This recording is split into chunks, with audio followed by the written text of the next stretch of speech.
ሰላም ጤና ይስጥልን የተከበራችሁ ተመልካቾቻችን እንደምን አላችሁ ከአማራ ሚዲያ ኮርፖሬሽን ደሴ ስቱዲዮ ለሰዓቱ የተዘጋጁ ዜናዎችን ይዘን ቀርበናል ከዜናዎቹ ጋር ሰላሃዲን ሰይር ነኝ አብራችሁን ቆዩ የሀገራዊ ምክክሩ ልዩነቶችን በውይይት በመፍታት አንድነትን ለማጠናከርና የውል ትርክቶችን ለማጎልበት ፋይዳው የጎላ መሆኑን የደሴ ከተማ ነዋሪዎች ገለጹ በሀገራዊ ምክክሩ ሁሉም የህብረተሰብ ክፍል በአግባቡ መወከሉንም ነዋሪዎቹ አንስተዋል አበሻን ላይ ነዋሪዎቹ ጋር ቆይታ አድርጎ ተከታዩን ዘገባ አዘጋጅቷል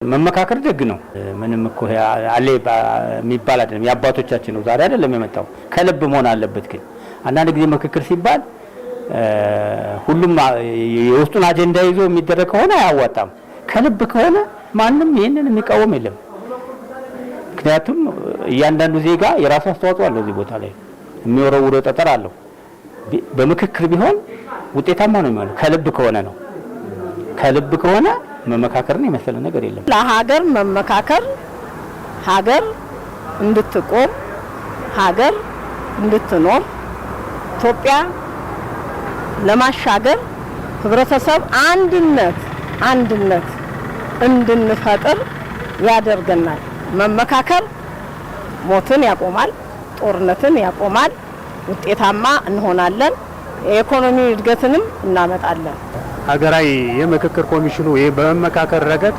ሁሉን አቀፍ አሳታፊ ከምሁራን እስከ የሀገር ሽማግሌዎችን የሃይማኖት መሪዎችን ከኢትዮጵያ ውጪ ያሉትን ትውልደ ኢትዮጵያውያን ያገባናል የሚሉትን በተከላላ በማሳተፍ በማካተት መምከሩ ለኢትዮጵያ ፋይዳ አለው እንደ ሀገርም እንደ ቤተሰብም እንደ ትውልድም እንደ ዜጋም መመካከር ነው ዋናው ነገር መመካከር ብዙ ነገሮችን ያስቀራል ለምሳሌ እርስ በርስ ከመጋደል ያድነናል ከጦርነት አዙሪት ያወጣናል ስንመካከርኛ አንድ ስንሆንና ምክክር ሲኖረን ችግራችንን በውይይት ስንፈታ እኛ አንድ ስንሆን ከዳር የሚመጣ ጠላት ራሱ ይፈራናል ያከብረናል ከጠብ ይልቅ ምክክር ውይይት ነው ውይይቱ ጥቅም አለው እናንተ ለምሳሌ ከምንጣላ ብንወያይ ሐሳብ ልዩነት ካለን ወደ አንድ ሐሳብ እንመጣለን ለምን የሐሳብ የበላይነት ነው ማሸነፍ ያለበት አሁን በሰለጠነ ዘመን እንደገና ወደ ድሮ ወደ ጫካ ሄደ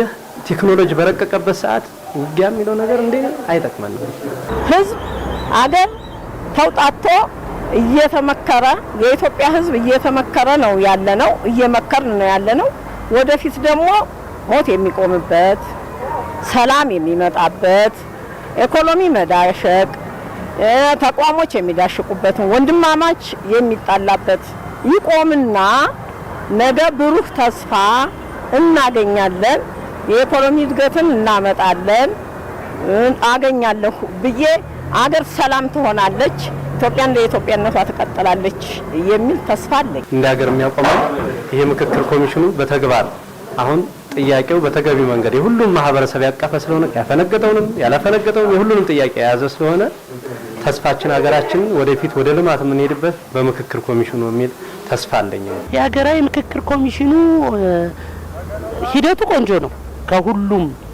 ከሁሉም ብሔር ከሁሉም አካል ጉዳተኛ ከሁሉም የፖለቲካ እንትን የገቡ አሉና በነበረው ምክክር እስካሁን በመጣው የምክክር ሂደት ሁሉም ተሳትፏል በእኔ አስተሳሰብ ምክክር ኮሚሽኑ በፊት የነበሩትን አንዳንድ አላስፈላጊ ትርክቶችን አስቀርቶ ብሔረሰቦችን አሳትፎ የሃይማኖት መሪዎችን ታዋቂ ሀገር ሽማግሌዎችን ምሁራኖችን ሁሉ አሳትፎ የሚደርስበት ውጤት መልካም ነው ብዬ ገምታለሁ ስለዚህ ወደፊት አላስፈላጊ ግጭቶች ይቀራሉ በመካከር ኢትዮጵያን ከፍታዋን እናሳያለን የሚል እምነት አለኝ ውጤታማ ይሆናል ብዬ ከመገመትም አልፎ በፊት የነበሩ ትርክቶችን በመመካከር ቀሪ ይሆናሉ ሀገራችን ወደ ከፍታዋ ትመለሳለች የሚል እምነት አለኝ ኢትዮጵያ እየመከረች ነው እኔ ተስፋዬ በቃ ኢትዮጵያ ትድናለች ኢትዮጵያ ድና ህዝቧን ታድናለች ብዬ አስባለሁ ለምን የወከልናቸው ወኪሎች አሁን ምክክር ዛሬ ከጀመሩ ኢትዮጵያን ያድናሉ አንድ ኢትዮጵያን ያመጣሉ የድሮውን ኢትዮጵያ መንፈስ ይመልሳሉ ሀገራችንንና ህዝባችንን አንድ የምናረግበት መድረክ ይሆናል ብዬ አስባለሁ ከኃይል አማራጭ ይልቅ ችግሮችን በውይይት የመፍታት ባህልን ማሳደግ እንደሚገባ በደቡብ ወሎ ዞን የተሁለደሬ ወረዳ አርሶ አደሮች ተናገሩ። ሀገራዊ ምክክሩ ኢትዮጵያን ከገጠማት ችግሮች ለማውጣት እንደሚያግዝም አርሶ አደሮቹ ገልጸዋል። መስዑድ ጀማል የአርሶ አደሮችን አስተያየት አሰባስቧል፣ እንደሚከተለው ይቀርባል። ሬዲዮን ፍቅር ስላለኝ ሬዲዮን ስከፍት አገኘዋቸው። ሁሉንም አጀንዳ ሰባስበናል ብለው ለሰላም የቆሙ በመሆናቸው በአገር ላይ ይህንን ሰላም ለማምጣት በጣም ለታገሉ ሰዎች እኔ ምስጋና ያናደርጋለሁ። አሁንም በእነሱ አገር ሰላም እንዲትሆን በሌላ ሀገር ተሞክሮ አይተነዋልና አሁንም ሰላም እንፈልጋለን። ሁሉም ገበሬ ሰላም ይፈልጋለን። ሀገራችን ገበሬ ሰላም አርሶ መብላት ነው። በጣም ደስተኛ ሆኜ እንደኔ ህዝቡም ራሱ ደስተኛ እንደሚሆን ስለሚወዳቸው በጣም አድርጌ እኔም በህዝቡ ላይ እኔ እንደወደድኳቸው ህዝቡ ይወዳቸዋል ብዬ እንተናላለሁ እና ስለዚህ አሁንም ይሄ ጥሩ ነው። ይክፉበት በጉጉት ነው። አሁን የቀነቀ ሁሉንም ማሰባስበን አሁን ስራችን ልንጀምር ነው ስላሉ እኛ በአገራችን ላይ በእኛ እንደው በጣም እንወደዋለን። ትውልዱ ተተኪው ሁልጊዜ አፈሙስ ሆነ እንዴት ነው አገሮች ታግለው ለተወሰነ ጊዜ አገራቸውን እየገነቡ እያለሙ ተቀድሞ ሄደዋል። እኛ ኢትዮጵያውያን እንደመሆናችን አገራችን ጧትም ማታ ማፈሙዝ የሚሳበትና ጥይት የሚጮህበት ሆነ ምንድን መኖር ነው እንዴ? የሰው ልጅ ያሰኘው በማሰቡ ነው። ይሄ ሊታሰብ ለቀጣይ ትውልዱም ሊታሰብ ይገባል። ተርሚም ባለጠጋዎች አሁንም ታለም ትውልድ ተርሚ ባለጠጋዎች እየተረዳ አገርን ማቆም በአንድነት ማቆም በምክር በመመካከር ችግሩን ተቀራርቦ በማውጋት ችግሩን ፈቶ የልማቱ ተቋዳሽ መሆን አለብን ብዬ አምናለሁ። ምክክሩ ቆንጆ ነው። ንግግር አለመኖሩ በቃ ወንድሞቻችንን እያጣን ነበር። አሁን ግን ሰላምነትን በመፍጠር በመመካከር በቃ አንድነትን እያመለከተ ነው። ምክክር ጥሩ ነው። እኛ የምንፈልገው ሰላም፣ ምክክር፣ አገራችን አማን እንዲሆን የራብሻ ትርፍ የለውም። ዲና ጉበዝ ያልቃል እንጂ አገር ይጠፋል እንጂ ጥቃሞት የለውም። አገር ይመካከሩባታል። በአገር በአንድ ሆኖ በሰላም ኑ ቶሎ እንመካከር፣ ኑ ችግራችንን እንፍታ፣ አንድ እንሁን፣ ሰላም ይፈጠር። ሰላም ሲፈጠር ሰርቶ መብላት ይገኛል። በአገር ላይ ለመኖር ይገኛል። መንግስትም በጣም እንዲተባበርልንና ሁሉም በአገሪቱ ሁሉም ህዝብ እንደው ለሰላም እንዲታገል ማንኛውም ኢትዮጵያዊ ሰላምን መርጦ በቃላት በዙ ተነጋግረን በሰላም እንዲፈታልን አሁንም በሰላም እንዲፈታልን አገር ሰላም እንዲሆን ነው የምንፈልገው።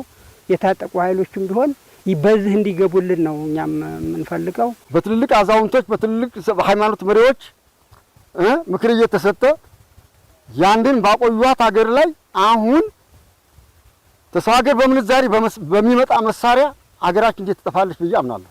ይሄ በዙሪያ ጠረጴዛ ተማክረን ሁሉም ኢትዮጵያና ሊያስብበት ይገባል ብዬ አምናለሁ። ኢትዮጵያውያን በቂ የውይይት እሴቶች ባለቤት በመሆናቸው ለሀገራዊ ምክክሩ ሁሉም የድርሻውን ሊወጣ ይገባል አሉ የከሚሴ ከተማ ነዋሪዎች። ለሀሳብ ቅድሚያ በመስጠት ችግሮችን በውይይት መፍታት እንደሚገባም አስተያየት ሰጪዎቹ ተናግረዋል። ኢማም ኢብራሂም ነዋሪዎቹን አነጋግሯቸዋል፣ እንደሚከተለው ይቀርባል። ዛሬ ለኢትዮጵያ ልዩ ቀን ነው። ኢትዮጵያ እየመከረች ነው።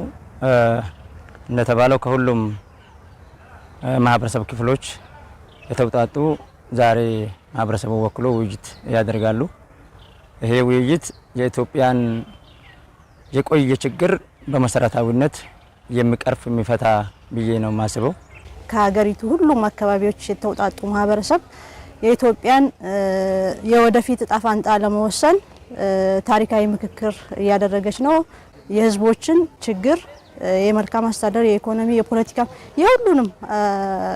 ሁሉንም የቃኝ ምክክር እያደረገች ነው። የሀገር ዜጋ ሁላችንም በሰላሙ ጉዳይ በምክክሩ ጉዳይ ይመለከታል ብለን እናስባለን። ሀገራዊ ምክክር ሲኖር ሁላችንም የሀገር ጉዳይ ስለሆነ ሁሉም አንድ አቋም ነው ያለው። ሀገር ሰላም ስትሆን አንተም ሰላም ትሆናለህ። ሀገር ሀብታም ስትሆን አንተ ሀብታም ትሆናለህ። ምክክር ሲኖር እነዛን ሀሳቦች የተለያዩ ሀሳቦችን ወደ አንድ ላይ አምጥተን ተመካክረንበት የተግባባንባቸው ነገሮች እየተግባባንበት ያልተግባባንባቸው ነገሮች ግን ካሉ እነዛን በምክክር በውይይት መፍታት እንዳለብን አምናለሁ ማለት ነው። ችግር የሚፈታው በጠመንጃ አይደለም። ችግር የሚፈታው አንዱ በመተቸት አይደለም። ችግር የሚፈታው ስለተቸን ብቻ ሳይሆን የችግሩ መንስኤ ተነጋግረንበት ተወያይተንበት የጋራ የሚያደርገን ጉዳይ ላይ ተግባብተን የማንግባባበት እንኳን ካለ በኢትዮጵያዊነት ላይ ተግባብተን ልዩነታችንን ይዘን በሰላም መኖር የምንችል ስለሆነ ችግሮችን ከመሰረታዊነት ለመፍታት የምክክር ሂደቱ ውጤታማ እንደሚሆን ሁሉም ዜጋ ድርሻ ሊወጣ እንደሚችል ነው ማስበው። የምክክር ኮሚሽን በአግባቡ ውጤታማ ሆኖ ፍሬውን እንድንጠቀም የራሴ በኩሌን ለማድረግ ዝግጁ ነኝ። የኢትዮጵያን ችግር ከስር መሰረቱ ለመፍታት በደንብ ታስቦበት የተሰራ ምክክር ነው። ይሄ የኢትዮጵያን የወደፊት ዕጣ ፈንታ የሚወስንና የኢትዮጵያ ሕዝብ ይሄንን ታሪካዊ ምክክር አጠቃላይ የተግባባንበትን ሁኔታዎች ቀጣይ ሀገራችን በሁሉም ዘርፍ ያለምንም ችግር አንድነትን ቀጣይነት ያለው ሰላም ብዙ እሴቶች አሉን፣ ብዙ ባህሎች አሉን። እነዛን በጽኑ ጠብቀን እንሄድ የሚያመች ምክክር ነው እየተደረገ ያለው። የተከበራችሁ ተመልካቾቻችን ከአማራ ሚዲያ ኮርፖሬሽን ደሴ ስቱዲዮ ለሰዓቱ የተዘጋጁ ዜናዎችን ወደ እናንተ አደረስን። ከዜናዎቹ ጋር ሰላሀዲን ሰይር ነኝ። በያላችሁበት መልካም ጊዜም